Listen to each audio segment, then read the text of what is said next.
মাত্র ২টি ডিম দিয়ে বানিয়েছি এই ফুলকো ফুলকো স্পঞ্জি কেকটা। চাইলে আপনারাও বাড়িতে বসে এইরকম স্পঞ্জি ফুলকো ফুলকো কেক আপনারাও বানাতে পারবেন। আর হ্যাঁ, এটা বানাতে কোনো মেজারমেন্ট কাপ বা চামচ আমি ইউজ করি নাই। ঘরে থাকা কাপ বা চামচ ইউজ করে আমি শুকনো উপকরণগুলো মিশিয়েছি। প্রথমে শুকনো উপকরণগুলো আমি চেলে নিব। এগুলো এক সাইডে রেখে দেব। প্রথমে একটা কাপে ১ কাপ ময়দা দিয়ে দিচ্ছি। চায়ের এই ধরনের চামচ সবার বাড়িতে থাকে। এটার হাফ চামচ বেকিং পাউডার দিয়ে দিয়েছি। সাথে ৩ ভাগের ১ ভাগ লবণ দিয়ে দিয়েছি। দিয়ে এটা বেশ কয়েকবার চেলে নিব যাতে এখানে দানাদার কোনো শুকনো উপকরণ না থাকে। শুকনো উপকরণগুলো এক সাইডে রেখে দিয়ে এদিকে আমি নিয়ে নিয়েছি ২টা ডিম। এই ডিমগুলো যদি ফ্রিজে থাকে তাহলে অবশ্যই কিছুক্ষণ আগে বের করে রাখবেন যাতে ডিমগুলো ঠান্ডা না থাকে। আমি সবসময় ওয়ালটন বিটার মেশিনটা ইউজ করে থাকি। যাদের ঘরে বিটার মেশিন নাই তারা চাইলে হ্যান্ড উইচ দিয়েও ডিমের ফোমিটা বানাতে পারেন। এখানে নিয়ে নিয়েছি ১ কাপ পরিমাণ চিনি। যারা মিষ্টিটা একটু কম খেতে পছন্দ করেন তারা চাইলে চিনির পরিমাণটা একটু কমিয়ে দিতে পারেন। ডিমগুলো বিট করার সময় এখানে ফাঁকে ফাঁকে চিনিও দিতে হবে।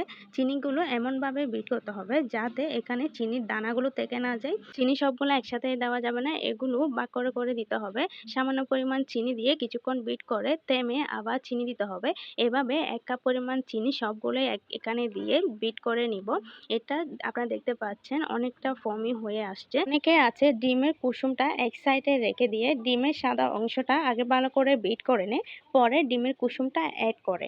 এটা করার কারণ হলো বেলিনা কেকের মধ্যে একটু হলুদি ভাব আনার জন্য এই কাজটা করা হয়। তবে আমার এই কাজটা খুবই প্যারা লাগে। প্রায় ১৫ থেকে ২০ মিনিট বিট করার পর যখন এটা অনেকটা ফোমি হয়ে আসছে তারপর এটা এক সাইডে রেখে দিব। সবার বাড়িতে এরকম টিফিন কেকের তাকগুলো থাকে। আমি এরকম টিফিন কেকের তাকের মধ্যে কেকটা আজকে বানাবো। আমার কাছে বেকিং পেপার নেই, সেই জন্য আমরা যে কাতাগুলোতে লিখি ওই রকম কাতার পেজ দিয়ে কিন্তু বেকিং পেপার হিসাবে ইউজ করে আমরা কেকগুলো বানাতে পারি। প্রথমে এই টিফিন কেকের তাকের মধ্যে আমি তেল ব্রাশ করে নিয়ে নিচ্ছি। তারপর এখানে কাগজটা দিয়ে দেবো। কাগজটা দিয়ে আর একটু তেল ব্রাশ করে নিব। তেল ব্রাশ করার পর এটা আমি এক সাইডে রেখে দিব। তারপর ডিমের ফোমিটা নিয়ে নিব। এই ডিমের ফোমির মধ্যে আমি ১ চামচের মতো ভ্যানিলা এসেন্স দিয়ে দিয়েছি। যারা যে ফ্লেভারে কেক বানাবেন অবশ্যই ওই ফ্লেভার এসেন্সটা এখানে দিয়ে দিবেন। এটা দেওয়ার পর একটু হালকা নাড়াচাড়া করে তারপর এগুলো আমি আবার একটু ছেঁকে নিব। ওই যে প্রথমে যে শুকনো উপকরণগুলো মিশিয়ে রেখেছিলাম এগুলো নিয়ে এখন আমি আস্তে আস্তে, যাতে ফোমিটা কোনো রকম নষ্ট না হয়, একেবারে আস্তে আস্তে আলতো হাতে এগুলো একসাথে মিশিয়ে নিব। একসাথে বললে ভুল হবে, সামান্য পরিমাণ দিয়ে দিয়ে এগুলো হচ্ছে আস্তে আস্তে মেশাতে হবে।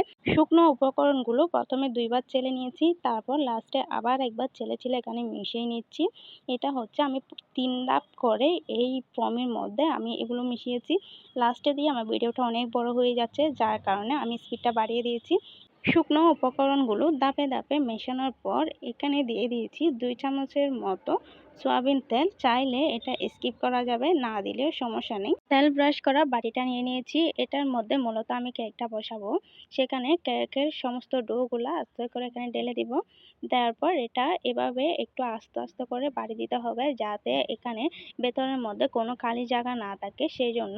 অথবা আপনারা চাইলে সোনা দিয়েও এটা একটু নাড়াচাড়া করে দিতে পারেন যাতে এখানের মধ্যে কোনো খালি জায়গা না থাকে।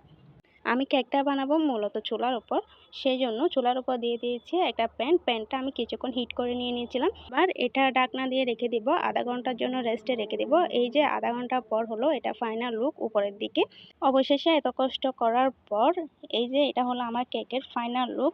দেখেন কিরকম স্পঞ্জি হয়েছে, কিরকম নরম হয়েছে, তুলতুলে। দেখে হয়তো আপনারা বুঝতে পারছেন। সবাইকে দেখানোর সুবিধার্থে আমি এটা একটু কেটে দেখাচ্ছি। দেখতে যেমন নরম হয়েছে, খেতেও এটা মুখে দেওয়ার সাথে সাথে মিলিয়ে যাচ্ছে। এতটা স্বাদ হয়েছে এবং এতটা স্পঞ্জি হয়েছে। আপনারাও চাইলে ঘরে থাকা উপকরণ দিয়ে এগুলো বানিয়ে খেতে পারেন। সন্ধ্যা কিংবা সকালের নাস্তায় এইরকম কেক বানিয়ে খেতে কিন্তু অসাধারণ। আমার এই ভিডিও কেমন হয়েছে অবশ্যই আমাকে কমেন্টে জানিয়ে দিবেন। যারা আমার ইউটিউব চ্যানেলটা এখনও সাবস্ক্রাইব করেননি অবশ্যই সাবস্ক্রাইব করে নেবেন। আর যারা আমার পেজটা এখনও ফলো দেননি তারা অবশ্যই ফলো দিয়ে আমার পাশে থাকবেন।